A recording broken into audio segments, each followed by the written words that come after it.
Here's how I'd rewrite Gladiator II to have any semblance of historical accuracy and make for a movie closer in quality to the first film. Let's start with Lucius's origins.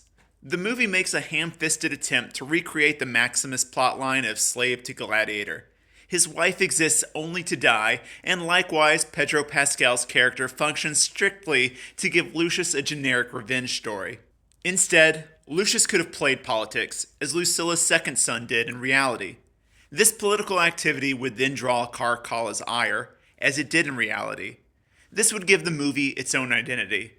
Whereas Maximus avoided politics in Gladiator I, Lucius could have embraced them in an idealistic attempt to help Rome.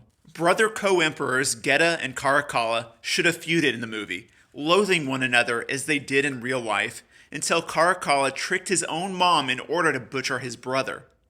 Geta dies much earlier in this rewrite, better illustrating Caracalla's villainy. Why? Because movie Caracalla was a fool, a far cry from reality where he ruled as a cruel tyrant. A vicious, calculating Caracalla would have better juxtaposed Commodus from the first film, instead of serving us as a watered-down version of him. While Marcus Aurelius' dream is fictionalized, it does work for the movies. In the rewrite, Lucius would push for that dream until Caracalla casts him into the arena as a gladiator.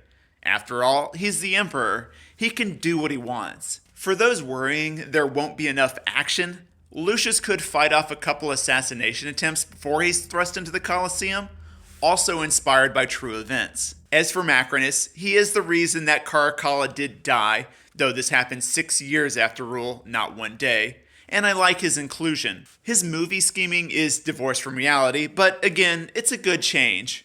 Where I deviate from the film and reality is to have him work with Lucilla to both free Lucius and end Caracalla's tyranny. Macrinus, of course, still betrays Lucilla. The ending can play out similarly with Lucius escaping the Colosseum to meet an army. The real Lucius didn't lead as a general, but he did hold a noteworthy position in the army. My rewrite heaps the former command of a legion on him.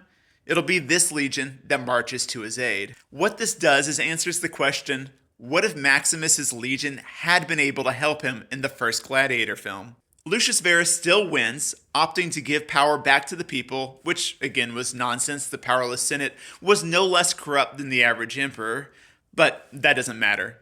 Lucius's change journey would have made all the difference. And now I want to know, what do you think of this rewrite?